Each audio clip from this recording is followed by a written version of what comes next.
Hey everybody. Hey everybody, it's Joey Richardson here. Um, Come to update y'all because I've just been dragging behind, and who knows if I continue doing these videos even though the regular season is almost upon us, and bowl season will be here after the conference championship games, that will happen in a couple weeks. Well, Georgia beat Auburn. It was only by 7, but you got to think Georgia was up 21 to nothing going into the fourth quarter, and Auburn was able to keep Georgia from scoring any more in the game, and Auburn was able to come up with 2 TDs, one passing by Bo Nix, and the other one he ran in. So yeah, Bo Nix he wasn't basically the offense, but he accounted for both TDs, either one by throw and one by passing. But it was a little too late for Gus Malzahn because Georgia was able to get a fourth down stop as is. So let's start out with Auburn having a 48 or 47-yard attempt by Anders Carlson. He misses the 48-yard field goal, and Georgia on their first possession, I know they didn't do much, and Auburn missed a chance to put points on the board by missing the kick. So there's that. And his older brother was a good kicker too at Auburn. So I don't know what's the deal with the younger brother. Maybe he's not as good as his older brother was. I don't know. I haven't looked at the kicker stats all season, so I don't usually pay attention to them unless they show up on the screen when I'm watching games.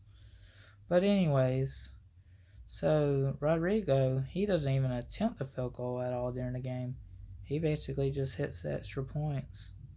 There was no field goal attempt for Rodrigo. Therefore, his Lou Groza award could still be for the taking if there ain't a better kicker than him in the country. I don't know. But at least he knocked in his extra points. But now the first Georgia TD comes by a 51-yard touchdown pass from Fromm to Dominique Blaylock, one of the true freshmen that's really talented. His daddy was an NBA player, Mookie Blaylock.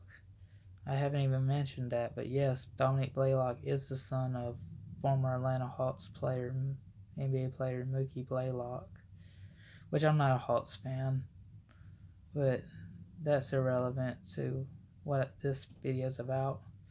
So okay, so he does get another catch for a -1 yard. So he does end up with 2 catches for 50 yards.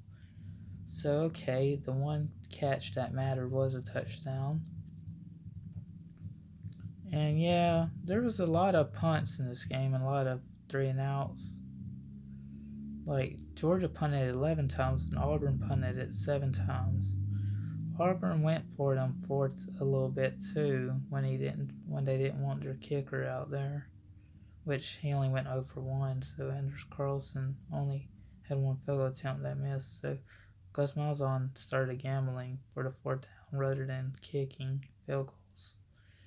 So yeah, let's just say that Fromm now on the other hand, he only had 110 yards passing and was 13 for 28 throwing, which is under 50% completion percentage. But he threw 3 touchdowns and didn't throw an interception. I don't even think he fumbled the ball, to be honest. No, Georgia didn't even turn over the ball. Bo Nix was 30 for 50. Auburn's QB, he was 30 for 50, 245 yards, 1 TD, no interception. He had 42 yards on the ground running the ball, so he had 1 passing TD and 1 rushing TD. And Bo Nix is a true freshman, and his daddy, who coached him in high school, was a former Auburn player. His daddy was I think his daddy started at Auburn too, which is why Georgia was not going to get Bo Nix. and instead had to get somebody else who is uncertain to even play right now.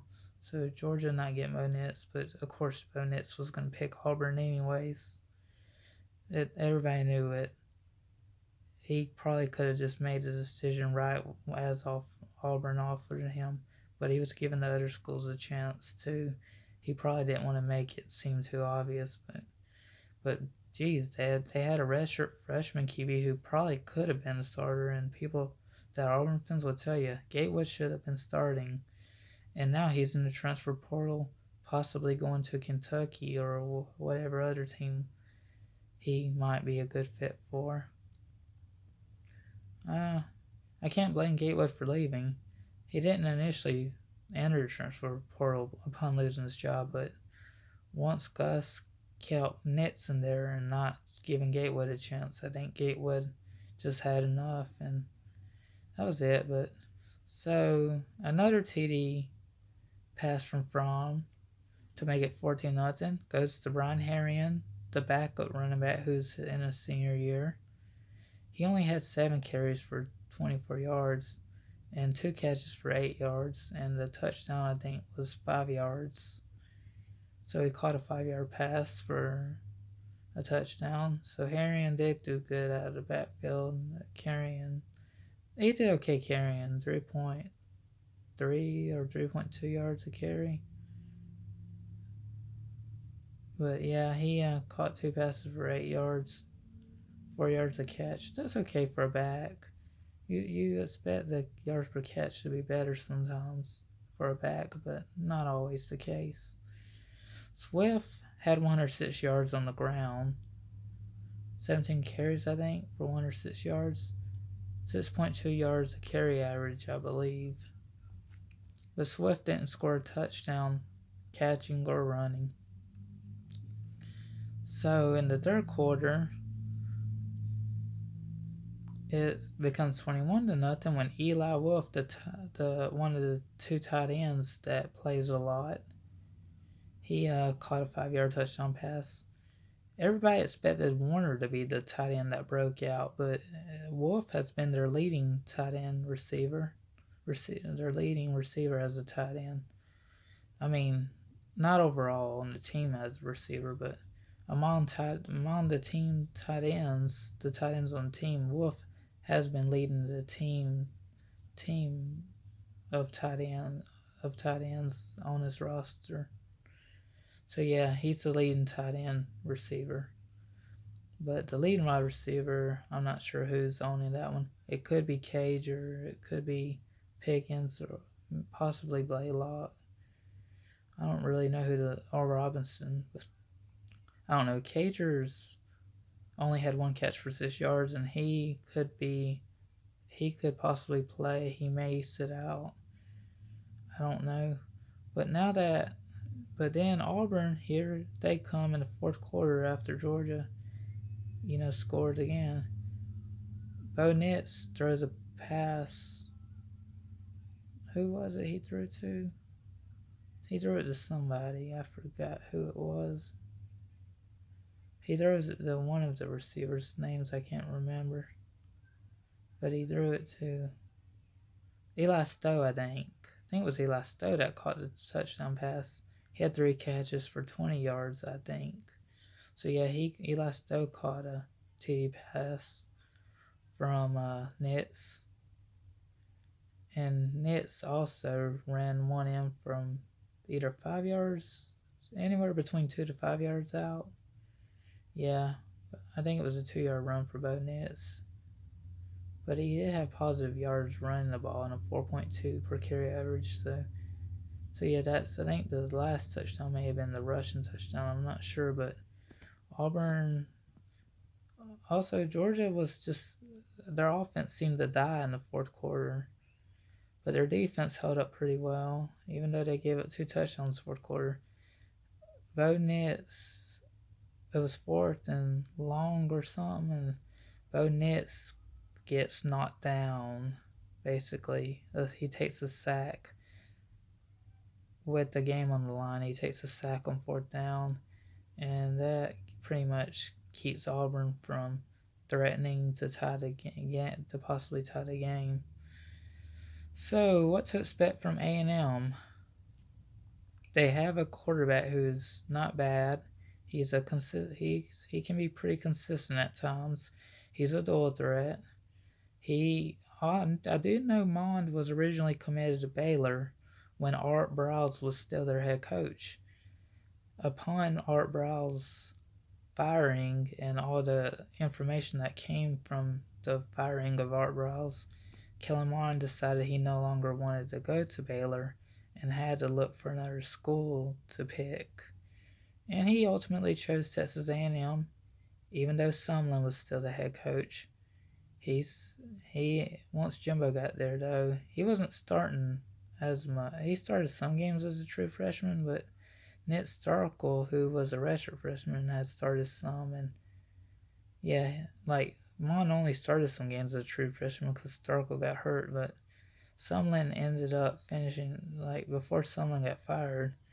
Jimbo Fisher even started Starkel. I'm not sure if Jimbo Fisher was coaching the ball game or not, but Starkel started it and he did good. But once Jimbo Fisher started his first full season, it was Mon who won the job, and Nick Starkel, he's not doing much at Arkansas, so Mon's probably the better option for A&M after all.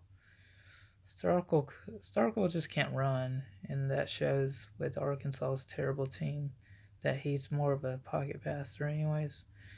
But now Mond is not the only bright spot on their team. Not sure if they have any really good receivers. I mean, they had some in the past that were good that I know about, but I don't know much about the receiving courts this year.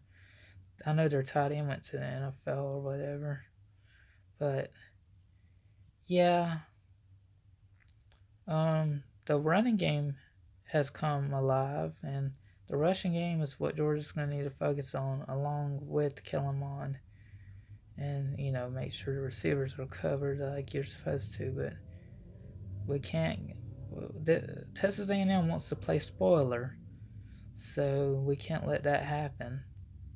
We we got. I mean, the game's in Athens. It's favored. I'm sure Georgia's the favorite. I don't think Texas A&M is gonna pull it off. I hope not. I do believe Georgia can win this game and will keep their playoff hopes alive going into the Georgia Tech game, which I ain't gonna talk about yet. I just know Georgia Tech's a 2-8 team right now, so yeah, A&M's like 7-3, I think. So yes, A&M's got 7 wins. They're already bowl eligible, so it'll be interesting to see what Jimbo Fisher has ready for the Dogs. Would have been nice if Georgia could have played Kevin Sumlin, but no, he's at Arizona. He's changed the system that Arizona had with Rich Rodriguez, and it's more of a pro style system, I think, or something. But yeah, I just say it's a little bit of irrelevancy. But yes, go Dogs! And I know my views have been low, and I'm hoping to get some kind of video editor thing to maybe help me get more views. I don't know yet. I'll definitely have to look into which ones are good and which ones won't cost you. So, anyways, guys, thanks for tuning in, and go Dolls, woof woof. Thank you. Goodbye, y'all.